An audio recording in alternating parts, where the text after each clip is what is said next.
Blé Goudé est bête. J'ai dit que Blé Goudé est bête. Et quand je dis qu'il est bête, je ne l'insulte pas. Blé Goudé, avant même 2010, il voulait la peau à Laurent Gbagbo. À preuve, nous avons de nos investigations, c'est quelque chose que nous savons depuis longtemps, que Blé Goudé a signé un parti avec Guillaume Soro et Kakabe. Et ces trois-là, on appelle ça le parti satanique, avaient signé un pacte ensemble et ils ont envoyé le député maire de San Pedro à Noblé d'aller chercher Ibe au Ghana. Il ne faut pas oublier que Thiam est de la bourgeoisie des affaires. Il a été dans les banques. Bédier ou Foudboigny était de la bourgeoisie terrienne. Et les bourgeois ont ceci de singulier qu'ils ont une prétention, ils pensent que tout leur est dû. Donc Thiam, quand il rentre en Côte d'Ivoire, il rentre en disant que le poste de président de la République, en vertu du fait qu'il est le petit-fils du Foudboigny, lui est dû. Donc du coup, il se retrouve à avoir plusieurs fronts en même temps, c'est-à-dire contre le PPACI, en se faisant passer pour l'opposant principal, ce qui est une erreur majeure. Il ouvre un autre front, justement, face à la Saint-Ouattara, en prêtant le flanc, en s'inscrivant sur la liste électorale avec la double nationalité, ce qui est une faute énorme, et il ouvre deux fronts à l'intérieur du PDCI-RDA. Ça, c'est une faute d'amateur. C'est là où Laurent Gbagbo est tout à fait original, et à mon humble avis, il n'a pas de pareil en Côte d'Ivoire, il n'a pas de pareil en Afrique, à l'exception de Thomas Sankara. Laurent Gbagbo, pour moi, est plus grand que Nelson Mandela, plus grand que Lumumba. Pour moi, comme je l'ai dit, Laurent Gbagbo n'a d'équivalent que Thomas Sankara. Là, on reviendra dans le débat. Parce que notre but à nous, face à des hommes comme Laurent Gbagbo qui sont des grands récits, c'est de travailler à l'immortalisation. Parce que le problème des Africains, c'est qu'ils ont des grands héros, ils attendent qu'ils meurent avant de les célébrer. C'était malheureusement le cas de Thomas Sankara. Et nous, on ne va pas attendre ça justement, on va célébrer, on va immortaliser Laurent Gbagbo avant même qu'il ne soit immortel. Donc pour pouvoir comprendre les discours de Laurent Gbagbo, il faut l'inverser. C'est de la même façon, pour pouvoir comprendre les histoires imaginales chez les personnes, il faut l'inverser. Donc quand vous prenez au sens premier les discours de Laurent Gbagbo, le discours est à l'envers. Donc il faut le remettre à l'endroit, donc il faut l'inverser. C'est quelque chose que je me suis rendu compte que beaucoup de gens ne font pas, c'est que du coup, on ne comprend toujours pas Laurent Gbagbo. Et justement, comme nous, on travaille à ce que Laurent Gbagbo soit un immortel, parce que justement, il est de ce qu'on appelle les grands récits, on est obligé d'appliquer toute cette méthode-là pour la population de Laurent Gbagbo. Donc quand je dis que Laurent Gbagbo est un élu, parce qu'il a répondu à l'appel vocation, justement, je vais simplement dire que Laurent Gbagbo, ce n'est pas un homme, comme on pourrait le dire. Pourquoi? Quand je dis que ce n'est pas un homme, je ne dis pas que c'est autre chose. Je dis simplement que c'est un méta-homo. Méta, ça veut dire au-delà. Homo-homme. Laurent Gbagbo est un méta-homo. On a abandonné le terrain de la vie publique aux idiots, notamment aux journalistes que je considère comme étant des idiots.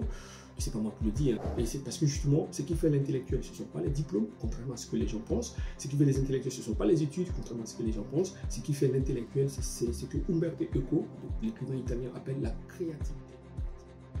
Et il dit, on avait annoncé à cette femme que son fils était mort à la guerre. Et elle répond, c'est pour ça que je l'ai mis au monde, pour qu'il puisse donner sa vie pour sa patrie. En fait, quand Marguerite Gado, la mère de Laurent Gbagbo, il a mis Laurent Gbagbo mort pour qu'il puisse donner sa vie pour sa patrie, pour la Côte d'Ivoire. C'est pourquoi dans son discours à Port-Boué, il dit, je me battrai pour mon honneur, je me battrai pour mon pays, la Côte d'Ivoire. Parce que justement, la Côte d'Ivoire, la patrie, c'est un idéal que Laurent Gbagbo incarne, au même titre que les Spartiates, dans les 300 Thermopyles avec le Midas, pour ceux qui s'en souviennent. Newpol, la chaîne qui bouleverse vos certitudes. J'ai écouté le discours de Laurent Gbagbo à Port-Boué. Aujourd'hui, j'ai 80 ans et je me bats depuis que j'ai 18 ans. Et on ne m'a pas encore vaincu. Non seulement j'ai écouté son discours, mais j'ai lu le discours. J'ai la chance d'avoir une très belle amitié avec Dr Florentine Faye, donc, qui est messagère du PPACI et qui va faire parvenir non seulement des photos de premier plan du président Gbagbo à Port-Boué, mais aussi le discours intégral du président. Donc j'ai eu l'occasion de lire ce discours. Et il y a quelque chose qui m'a frappé tout de suite, mais quelque chose qui est propre à Laurent Gbagbo depuis qu'il fait la politique, c'est justement le lexique qu'il emploie. Laurent Gbagbo emploie de ses discours ce qu'on appelle le vocabulaire concret. Donc dans cet édito, je vais essayer à la fois de décortiquer la nature des discours de Laurent Gbagbo et surtout de décliner en même temps notre méthodologie. Donc ce serait donc dans cette première partie le décryptage du discours de Laurent Gbagbo à Port-Boué, donc le 7 juin dernier. Donc, Laurent Gbagbo utilise essentiellement un vocabulaire concret. Ça, c'est quelque chose qui est propre à tous les discours de Laurent Gbagbo que nous avons noté depuis qu'il fait la politique. Mais ce détail est un détail très important pour nous. Pourquoi? Parce que dans notre compréhension des hommes, quand on veut étudier les hommes et par rapport à la tradition intellectuelle à laquelle j'appartiens, il il y a deux façons de comprendre un homme, ou du moins d'étudier un homme. C'est ce que je vois au regard de mes connaissances actuelles, au regard de toute la littérature, aussi bien en économie, en politique, en anthropologie ou même en littérature. Il y a deux façons d'étudier un homme. La première façon, c'est la biographie, du grec bios graphein, qui signifie écrire la vie de quelqu'un. Donc la biographie consiste simplement à faire l'inventaire des événements majeurs qui ont jalonné la vie d'un individu.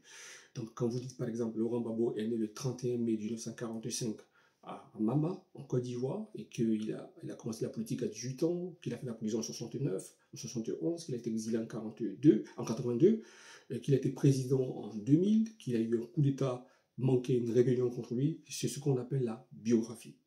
Et la biographie a ceci de singulier qu'elle s'intéresse aux événements extérieurs. Elle prend la partie extérieure de la vie d'un homme. Ça, c'est la première façon d'étudier la biographie qu'on peut retrouver dans toute la littérature que nous avons. Et puis, il y a une deuxième façon d'étudier quelqu'un. C'est ce qu'on appelle le portrait. Et le portrait, ça a été ouvert pour la première fois par Plutarque. Et dans cette brèche ouverte par Plutarque dans les vies parallèles, c'est dans cette brèche-là que va s'engouffrer Stefan Zweig, Carl Gustav Jung et même Nietzsche en fait. Et le portrait, contrairement à la biographie, ne s'intéresse pas aux événements extérieurs.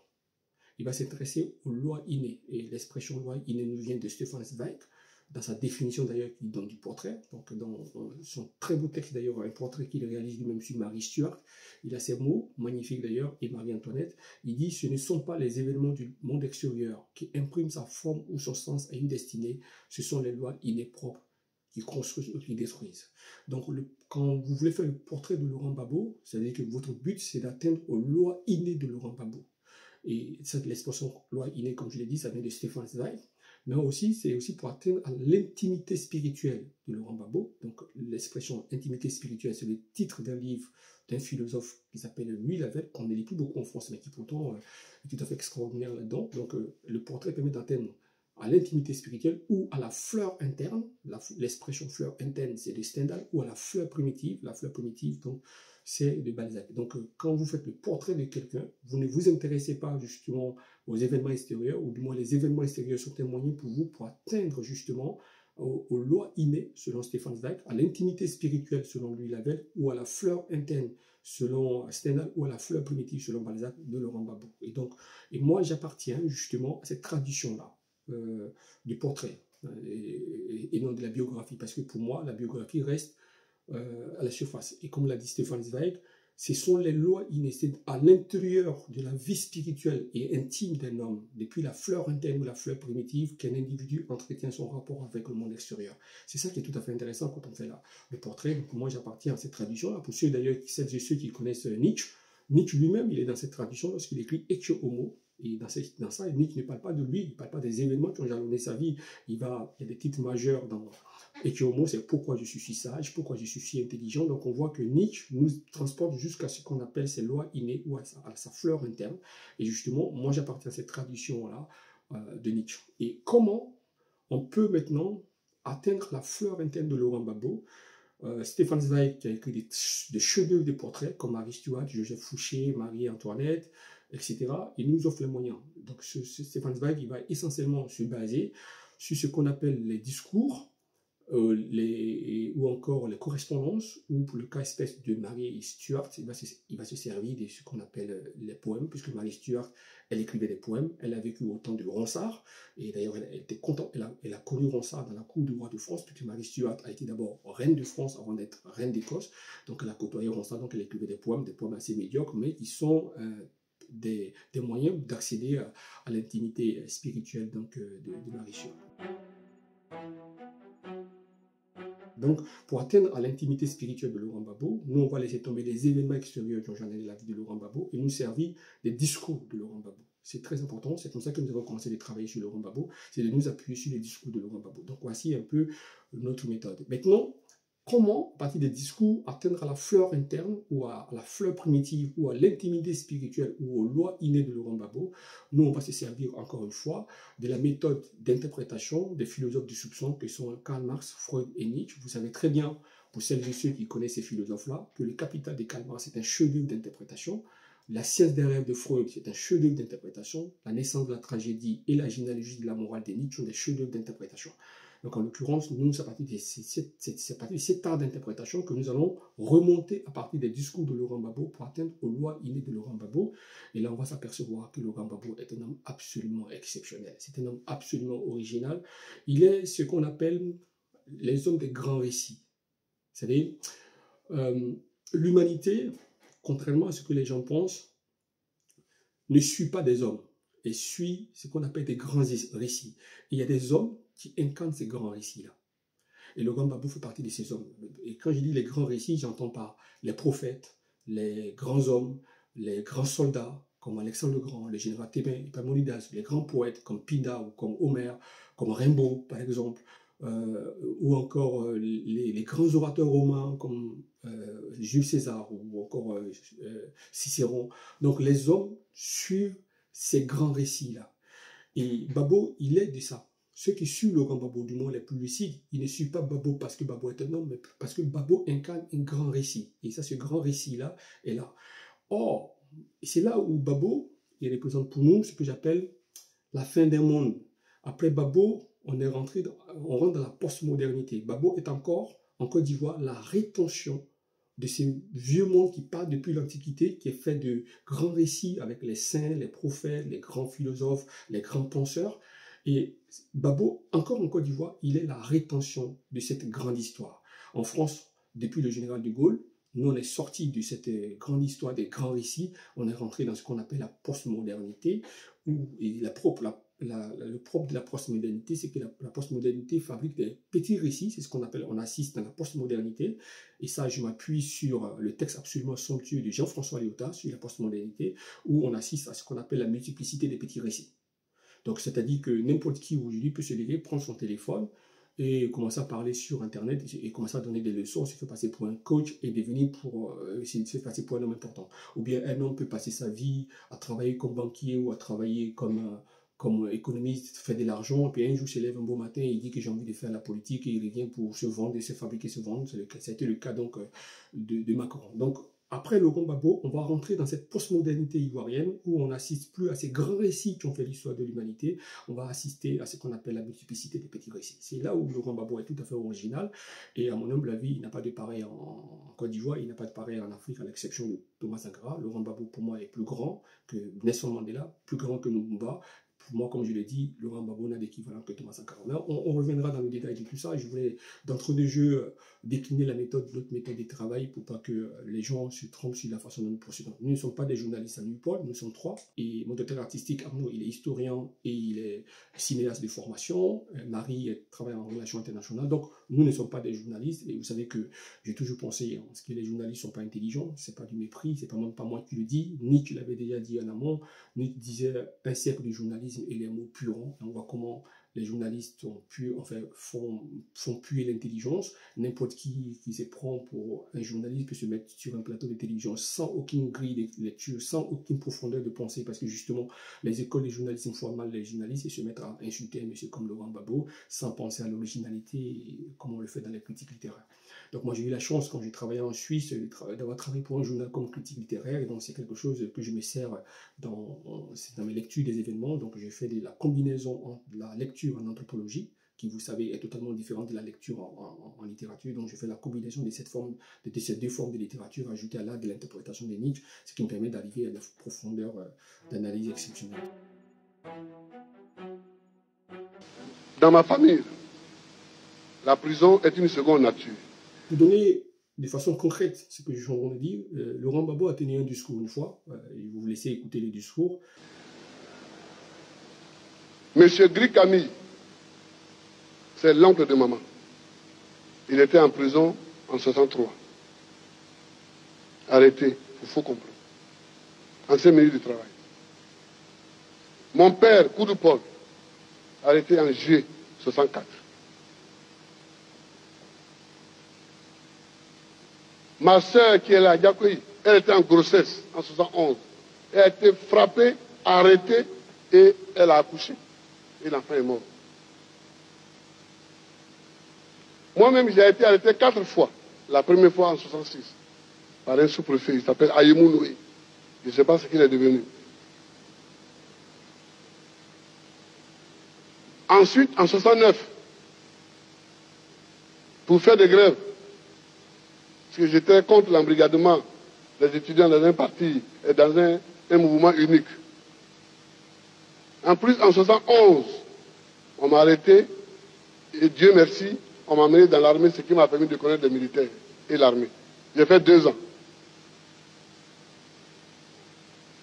En 92, on a été moi-même, mon épouse qui est là, et mon fils aîné, Michel Babou. On était tous les 3 en prison.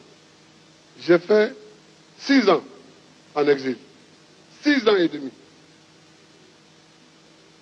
J'ai fui la Côte d'Ivoire. Laurent Gbagbo disait que dans ma famille, comme vous l'avez entendu dans cette vidéo, la prison est une seconde nature. Et là, il va citer l'oncle de sa mère, il va citer son père, il va se citer lui-même, il va citer sa soeur, il va citer son fils. Mais quand Laurent Gbagbo parle comme ça, les gens pensent que Laurent Gbagbo parle de lui-même. En fait, c'est pas ça. Quand je vous ai dit que, quand vous écoutez ce discours, vous regardez très bien, tous les vocabulaires de Laurent Gbagbo est un vocabulaire concret. Et donc, en tant qu'ancien critique littéraire, je suis allé chercher dans la littérature qui sont ceux qui, dans les discours, utilisent pour l'essentiel un vocabulaire, un discours structuré autour essentiellement de mots concrets. Parce que si vous prenez le discours de Portbou, il n'y a pas de mots abstraits là-dedans, il n'y a que des mots concrets. Je ne connais que 2 poètes dans l'Antiquité occidentale, c'est Homère et Pindare. Mais Homère et Pindare, ce n'est pas n'importe qui en fait. Homère, c'est le premier poète du monde occidental et il est considéré par Montaigne comme l'un des 3 hommes les plus grands de l'Antiquité. D'ailleurs, Montaigne disait dans les Essais qu'il y a eu 3 grands hommes dans le monde antique. C'est Alexandre le Grand, le général Thébien Epaminondas et Homère. Donc, Homère et Gbagbo ont la même conscience parce que tous 2 utilisent un vocabulaire concret. Et il n'y a pas que Homère, il y a aussi le poète Pindare. Et Pindare, ce n'est pas n'importe qui. Pour ceux qui se souviennent que Alexandre le Grand, quand il accède à 16 ans à la tête de la Macédoine et que les cités grecques ont voulu se rébeller parce que Philippe II de Macédoine est mort, Alexandre va vouloir donner l'exemple et discipliner les cités grecques. Alors il va s'en prendre à la cité de Thèbes. Donc Thèbes va servir d'exemple. Donc il va mettre la Thèbes à sang et à sac, et il va épargner la maison de Pindare. Parce que Alexandre, à l'âge de 12 ans, il a eu Aristote pour précepteur. Donc le philosophe Aristote est son professeur, entre guillemets, et il va lui apprendre tout. Il va lui apprendre les 16 000 vers de l'Iliade, les 12 000 vers de l'Odyssée, toute la littérature de Pindare. Donc Alexandre a grandi avec l'amour de Pindare. Donc il avait un profond respect pour Pindare, comme on respectait Pindare dans le monde antique. Pindare, pour ceux qui utilisent la poésie, il est fondamental dans l'étude de la poésie, notamment dans l'aude, la différence qu'on pourra faire entre l'aude chorale et l'aude portée par la poétesse Sappho. Ça, c'est fondamental de pouvoir comprendre que ce sont 2 hommes qui ne sont pas n'importe qui. Pindare et Homère ne sont pas n'importe qui. Et Laurent Gbagbo a la même conscience que Homère et Pindare. C'est ce que j'appelle les grands récits. Gbagbo, il représente ces formes de grands récits comme Pindare et Homère. Et ce n'est pas tout, parce que je me souviens aussi que quand j'étais beaucoup plus jeune, je devais avoir entre 33 et 34 ans, j'avais été invité en Iran par un ami qui était professeur à l'université de Téhéran, qui voulait qu'on échange nos compétences, tant moi pour le monde antique et gréco-romain que je connaissais, et lui pour la civilisation persane qu'il enseignait. Donc quand j'arrive en Iran, je vais découvrir un univers que je ne connaissais pas, notamment des figures comme Rabia al-Adawiya, qui est considérée comme la mère des soufis, comme le philosophe Sohrawardi, qui est pour moi le plus grand philosophe de tous les temps, le philosophe Mullah Sadra, Al-Ghazali, Ibn Arabi, sans Rabia al-Adawiya, on ne comprend pas Ibn Arabi, Omar Khayyam et Saadi. En Iran, les philosophes, pour pouvoir décliner leur pensée, ils ne vont pas l'élaborer sous forme conceptuelle comme on l'a en Occident. Ils vont l'élaborer sous forme d'histoire. C'est ce qu'on appelle les histoires imaginales. Donc moi, quand je pars en Iran, je vais découvrir le concept d'imaginal, le concept de mundus imaginalis en latin, et le concept d'imaginatio ratio, c'est-à-dire d'imagination agente, qui est une expression des Paracels au Moyen-Âge. Et je me rends compte à partir de l'Iran que l'imagination est une faculté de connaissance, une faculté herméneutique et noétique. Alors qu'en Occident, depuis Platon, on a tendance à discréditer l'imagination. Et d'ailleurs, ça fait que quand je reviens donc d'Iran, avec ce nouveau concept qui entre dans mon intelligence, ça va modifier complètement mon climat mental. Donc, climat mental, c'est une expression de Umberto Eco dans le nom de la rose.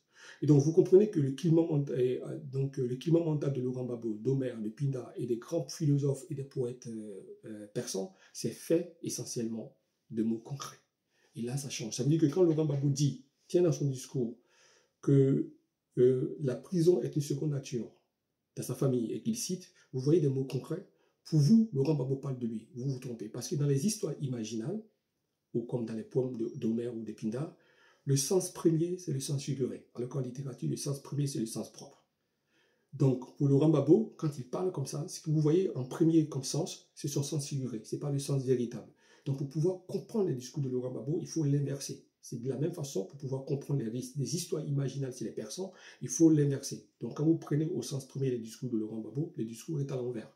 Donc, il faut le remettre à l'endroit. Donc, il faut l'inverser. Ça, c'est quelque chose que je me suis rendu compte que beaucoup de gens ne font pas. C'est que du coup, on ne comprend toujours pas Laurent Gbagbo. Et justement, comme nous, on travaille à ce que Laurent Gbagbo soit un immortel, parce que justement, il est de ce qu'on appelle les grands récits, on est obligé d'appliquer toute cette méthode-là pour arriver à la compréhension de Laurent Gbagbo. Fort de cela, quand Laurent Gbagbo dit ça, qu'est-ce qu'il est en train de dire? Il est en train de dire que lui, Laurent Gbagbo, il ne parle pas de la prison. Il parle de ce qu'il avait, il parle de quelque chose qu'on appelle sa vocation.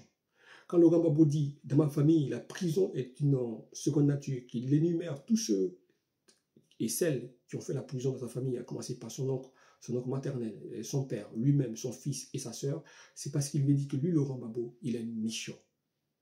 Il a une vocation. Et le mot vocation, c'est un mot qui était formé à partir du latin vocati, qui signifie appeler. Donc Laurent Gbagbo, dans ce qu'il avait dit dans ces discours-là, il veut dire que lui, Laurent Gbagbo, il a été appelé. Et quand on vous appelle, c'est qu'on émet une voix. Mais cette voix, ce n'est pas comme vous le pensez, c'est une voix intérieure qui lui parle. Et quand vous répondez à cette voix, V-O-U-X, vous trouvez la voix V-O-I-E. Donc Laurent Gbagbo, c'est quelqu'un qui est appelé. Quand vous répondez à l'appel, vous devenez un élu. C'est pourquoi l'évangile dit « Multus sunt vocati, pauci vero electi ». C'est du latin pour dire « Beaucoup sont appelés, peu sont élus ». Donc Laurent Gbagbo est un élu parce qu'il a répondu à l'appel. Il ne dit pas que c'est un élu parce qu'il a été envoyé par Dieu. Il était un élu parce qu'il a été appelé, vocati, et il a répondu à l'appel. C'est un élu. C'est ce qu'il dit. Et Laurent Gbagbo, c'est un élu. C'est ce que j'appelle les grands récits qui précèdent la post-modernité avec la multiplicité des petits récits de ces gens qui n'ont pas d'histoire, qui n'ont pas de vocation, qui sont allés faire de l'argent dans les banques, dans les finances, ou qui ont fait la guerre, qui ont pris des armes contre leur propre pays, qui reviennent un jour, qui se font passer pour des grands hommes. Ça, c'est pas Laurent Gbagbo. Laurent Gbagbo appartient à un monde. Et pour un gars comme moi qui suis classique man, je suis nostalgique de l'époque de Laurent Gbagbo. Ça veut dire que si Laurent Gbagbo part, la Côte d'Ivoire entre dans ce qu'on appelle la post-modernité.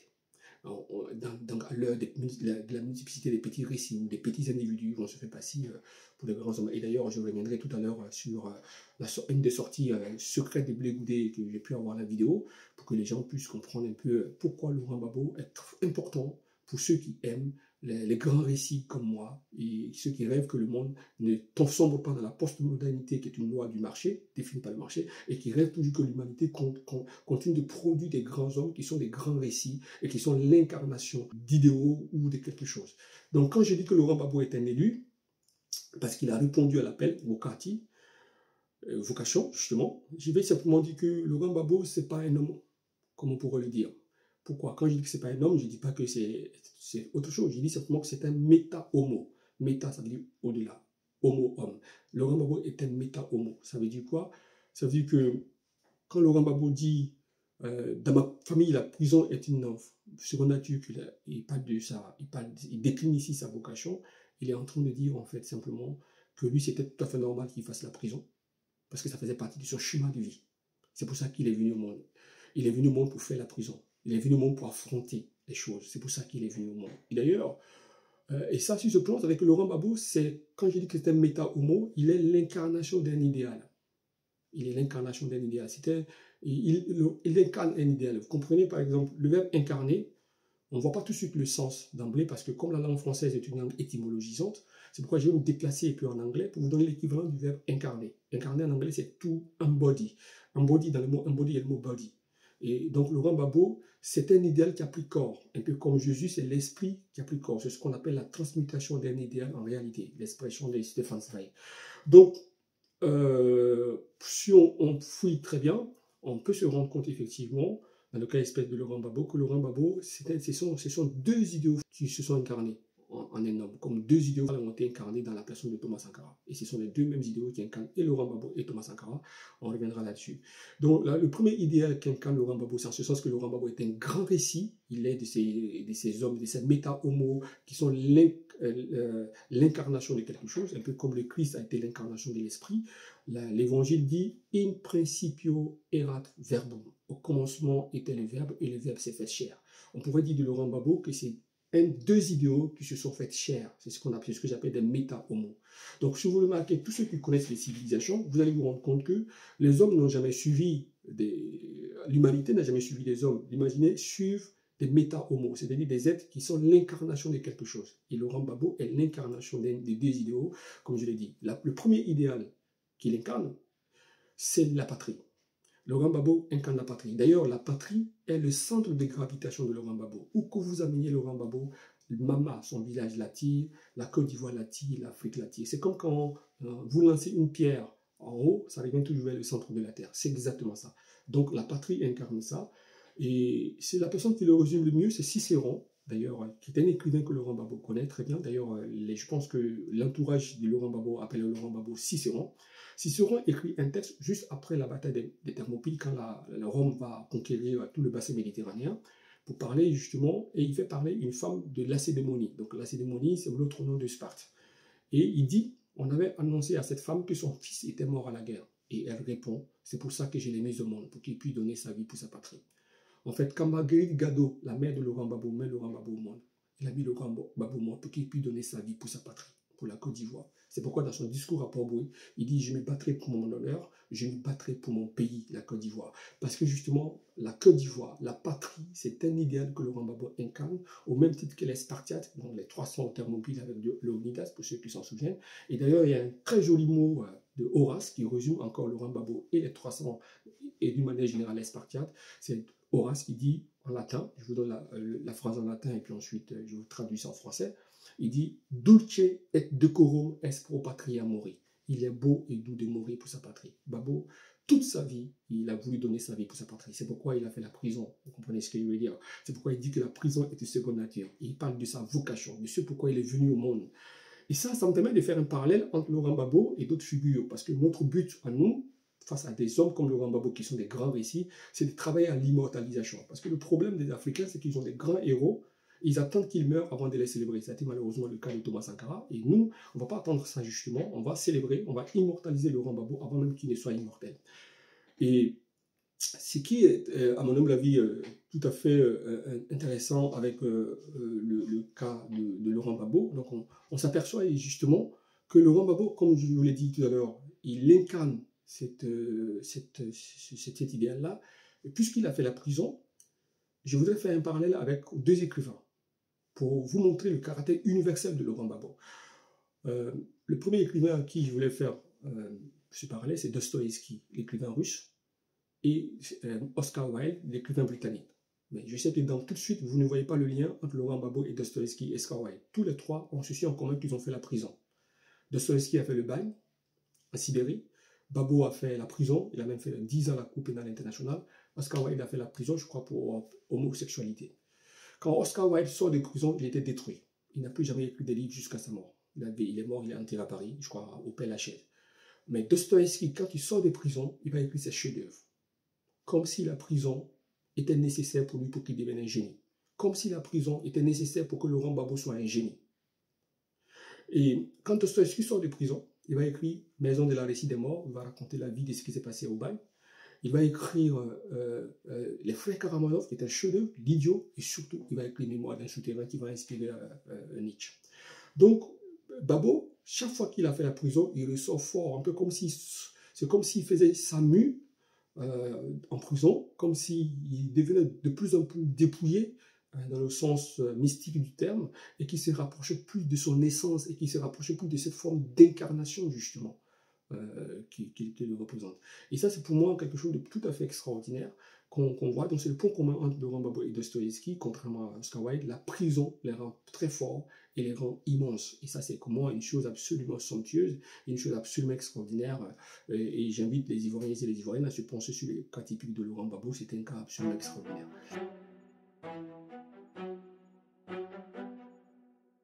Il y a un autre détail aussi que je vais donner avant de rentrer typiquement dans le décryptage donc, justement du discours de Laurent Gbagbo à Port-Boué. Ces exemples que je vous donne servent de méthode pour que les gens comprennent notre travail. Parce que je pense qu'il y a quelque chose qui s'est passé. On a abandonné le terrain de la vie publique aux idiots, notamment aux journalistes que je considère comme étant des idiots. C'est pas moi qui le dis, hein, c'est Nietzsche, comme je vous l'ai dit tout à l'heure, qui l'a dit, un siècle de journalisme et les mots purons.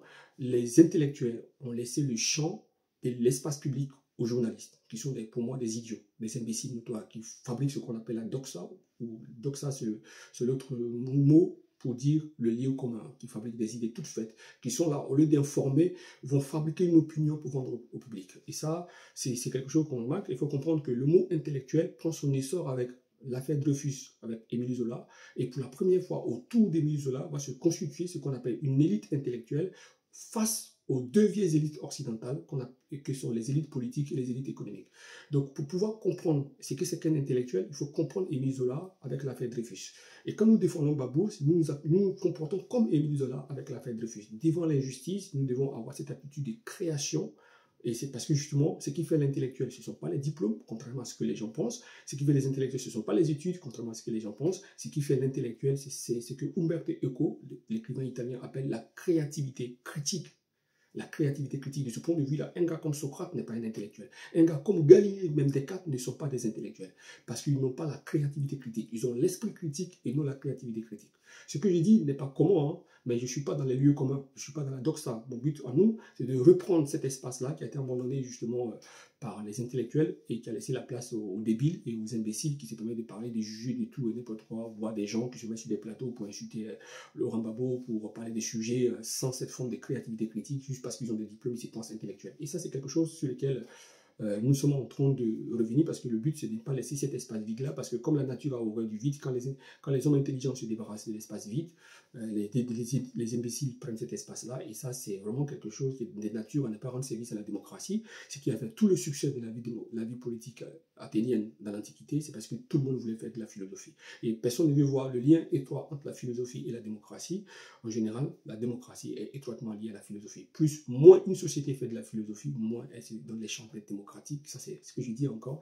C'est tout à fait exact. Vous pouvez revoir par l'époque de Socrate, de Périclès, voir comment la philosophie est étroitement liée à la démocratie.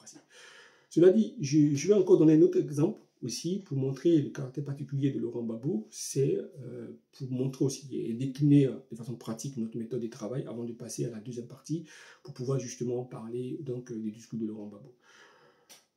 Vous savez, un jour Laurent Gbagbo dit « Mon père est bêté, ma mère est bêtée ».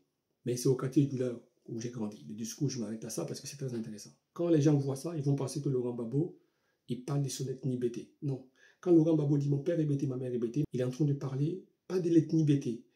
Parce qu'une ethnie, c'est lié à ce qu'on appelle un espace physique, parce que les hommes, au début étant des tribus, c'est lié à ce qu'on appelle des espaces publics.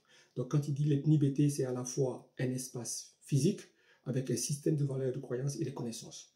Donc quand il dit « mon père est bêté, ma mère est bêtée », il veut dire que j'ai grandi dans un environnement avec son système de valeurs, de croyances et ses connaissances.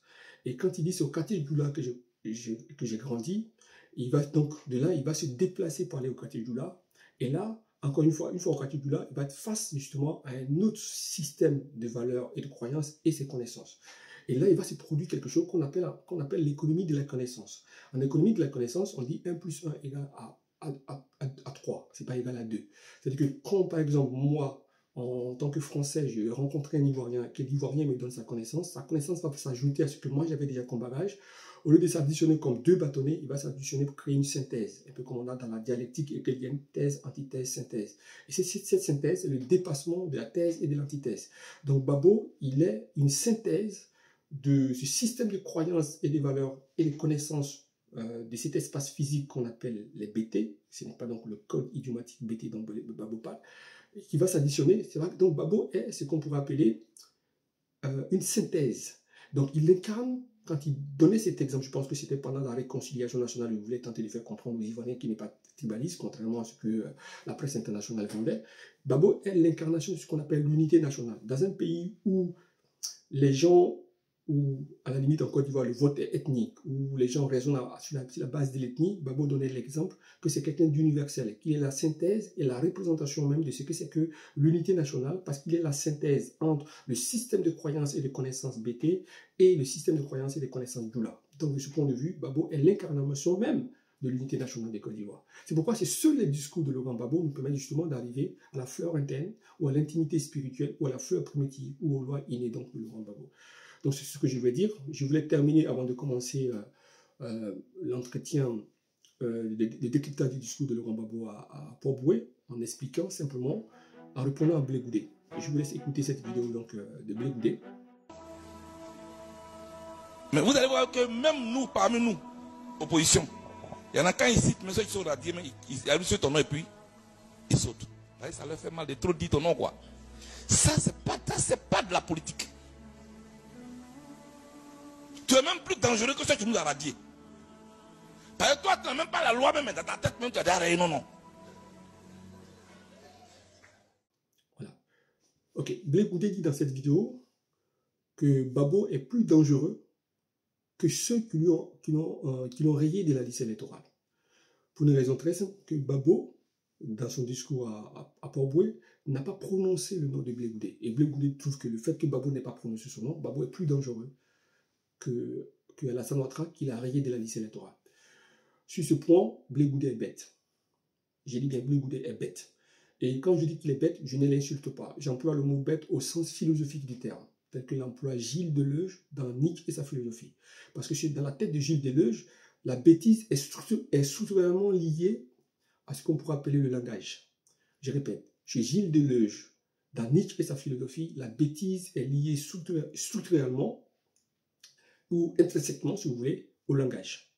Donc quand vous dites un homme qui vous a privé de votre droit de vote, que cet homme est moins dangereux que quelqu'un qui décide de ne pas vous parler ou de ne pas mentionner votre nom, ça relève simplement de la bêtise. Parce qu'il n'y a aucun lien.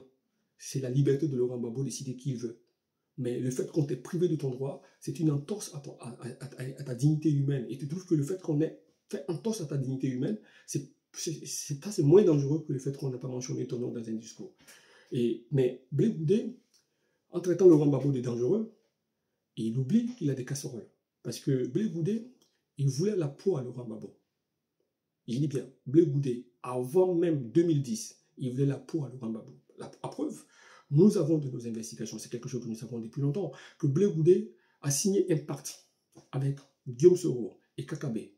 Et ces trois-là, on appelle ça le pacte satanique, avaient signé un pacte ensemble et ils ont envoyé le député maire de San Pedro, Anoblé, d'aller chercher Ibé au Ghana.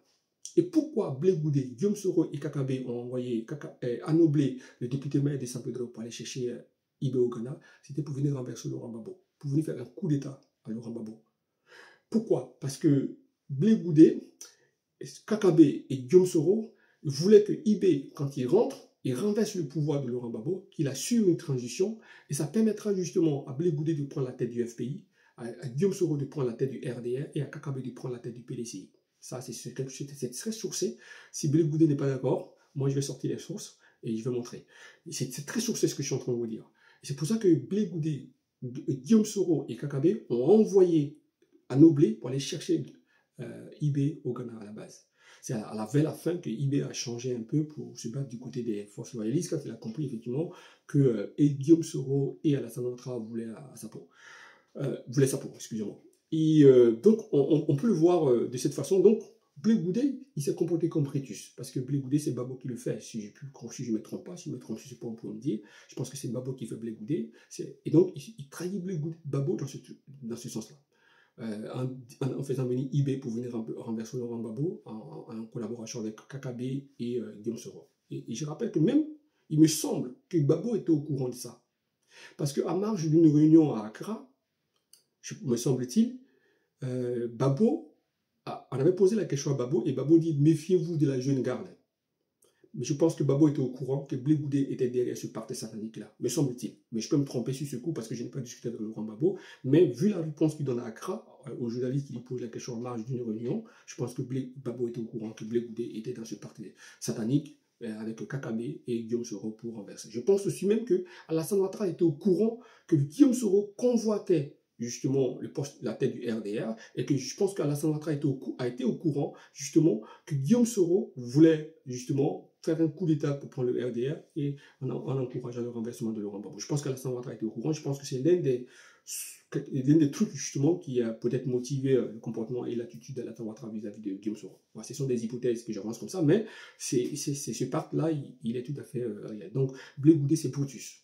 Vous connaissez Brutus, c'est ce fils adoptif de César qui va poignarder César dans le dos en allant chercher eBay pour venir renverser Laurent Gbagbo, pour que lui, Blé Goudé, il prenne la tête du FPI. Il s'est comporté comme Brutus.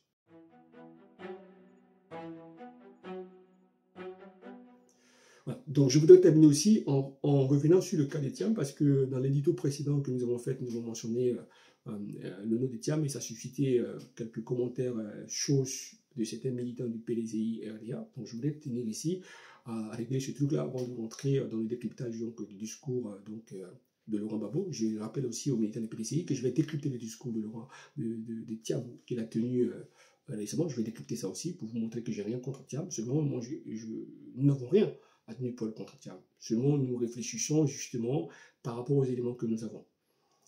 Quand j'ai dit que Thiam, dans l'édito précédent, que lorsqu'il rentre en Côte d'Ivoire, il ne rentre pas comme un opposant. Maintenant, il va se mettre dans la peau d'un opposant. Mais avant, quand il ne rentre pas comme un opposant. Il rentre comme le successeur à Ouattara. Je n'ai pas dit le successeur de Ouattara. J'ai dit le successeur à Ouattara. Parce qu'il est rentré avec la prétention que le futur président de Côte d'Ivoire, c'est lui. Donc à partir de ce moment-là, mais cette prétention-là que Thiam a, c'est une prétention de bourgeois. Il ne faut pas oublier que Thiam est de la bourgeoisie des affaires. Il a été dans les banques. Bédié ou Houphouët-Boigny étaient de la bourgeoisie terrienne. Et les bourgeois ont ceci de singulier qu'ils ont une prétention, ils pensent que tout leur est dû. Donc Thiam, quand il rentre en Côte d'Ivoire, il rentre en disant que le poste de président de la République, en vertu du fait qu'il est le petit-fils du Houphouët-Boigny, lui est dû. Donc il ne prend pas le soin, qui est le minimum qu'on demande à tout homme qui veut s'engager dans un grand voyage.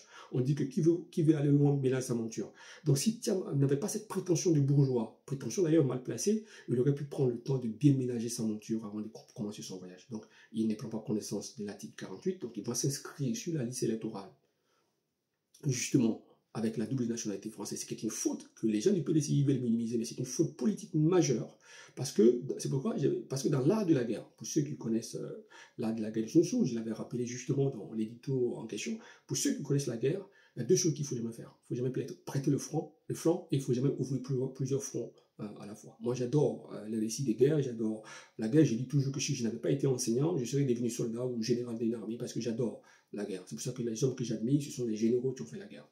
Et ça, c'est... Enfin, parmi les hommes que j'admire, il y a les généraux qui font la guerre. Donc, et ça, c'est très important de pouvoir comprendre. Donc, Thiam ne fait pas ce truc-là. Du coup, qu'est-ce qu'il va faire? Il va faire des erreurs manifestes. La première erreur qu'il va faire, il va ouvrir des fronts à l'intérieur du PDCI. Jean Lubion, Valérie Yapo. Or, dans l'art de la guerre, il ne faut jamais ouvrir plusieurs fronts en même temps. Napoléon l'a fait à Eylau, pendant la bataille contre les Prusses. Il a perdu énormément d'hommes. Darius l'a fait face à Alexandre le Grand. Et il a voulu attaquer en même temps, et Alexandre le Grand l'a traqué jusqu'à la mort. Napoléon l'a fait face les Autrichiens ont fait face pendant les campagnes d'Italie face à Napoléon, et Napoléon les a battus. Quand vous ouvrez plusieurs fronts de bataille en même temps, à moins d'avoir une grosse armée, vous fragilisez terriblement. Et Thiam, non seulement il a ouvert plusieurs fronts, d'abord à l'intérieur du PDCI, avec Billon et avec Valérie Yapo, je pense, mais il a ouvert un front avec Alassane Ouattara en prêtant le flanc à Alassane Ouattara. Et dans l'art de la guerre, il ne faut jamais prêter le flanc. Pour ceux qui connaissent la technique de bataille d'Alexandre le Grand, parce qu'Alexandre le Grand, comme je l'ai dit, Aristote était le précepteur d'Alexandre le Grand, et Alexandre le Grand a appris les mathématiques. Et toute la tactique militaire d'Alexandre le Grand est basée sur les mathématiques, y compris même les tactiques militaires de Napoléon. Donc on sait très bien que les figures géométriques sont très intéressantes dans l'art de la guerre. Donc il ne faut surtout pas prêter le flanc à l'ennemi, parce que sinon il te frappe et il disperse tes troupes. Et justement, il va prêter le flanc à Alassane Ouattara, donc ouvrir un front de bataille avec Alassane Ouattara, puis en même temps il sort un sondage qui lui fait passer pour l'opposant principal, donc il ouvre encore un front au PPACI, contre le PPACI. Donc du coup il se retrouve à avoir plusieurs fronts en même temps, c'est-à-dire contre le PPACI, en se faisant passer pour l'opposant principal, ce qui est une erreur majeure, il ouvre un autre front, justement, face à la Ouattara, en prêtant le front, en s'inscrivant sur la liste électorale avec la double nationalité, ce qui est une faute énorme, et il ouvre deux fronts à l'intérieur du PDCI-RDA. Ça, c'est une faute d'amateur. C'est une faute d'amateur. C'est ce que nous disons. Mais cette faute-là est due au fait que Thiam, en tant que bourgeois, avec cette prétention des bourgeois que tout leur est dû, il est rentré en Côte d'Ivoire en se disant, le futur président de Côte d'Ivoire, c'est moi, je suis le successeur à Alassane Ouattara, j'insiste, j'ai dit successeur A, je n'ai pas dit successeur 2, c'est très important ce que j'avais dit. Donc c'est une erreur manifeste. La seule chose qui peut sauver Thiam en la circonstance, c'est pas Thiam lui-même. On ne peut pas sauver Thiam parce que ce sont des erreurs manifestes qui se rattrapent difficilement. La seule chose qui peut sauver Thiam aujourd'hui, c'est la révision de la liste électorale. Et le PDCI doit se concentrer pour obtenir la révision de la liste électorale. Sinon, on ne peut pas sauver Thiam. C'est une erreur manifeste de penser qu'on peut sauver Thiam ici parce que ces erreurs, ces bêtises-là qu'il a faites coûtent très cher parce que souvent ça disperse la troupe PDCI. Ouais. Ça se crée automatiquement un précédent que le PPACI gardera derrière pour le deuxième tour éventuellement d'une élection. Voilà. Et tout ça, il s'est tiré une balle dans le pied. C'est ce que nous tentions dans l'édito précédent d'expliquer aux Ivoiriens, mais nous n'avons rien contre le Thiam. Nous n'avons absolument rien contre Thiam. Et encore une fois, voilà, c'est ce que je tenais à préciser ça avant de passer donc dans cette deuxième partie à l'analyse donc au décryptage justement du discours de Laurent Gbagbo à Port-Bouilly. Vous allez voir, c'est absolument somptueux.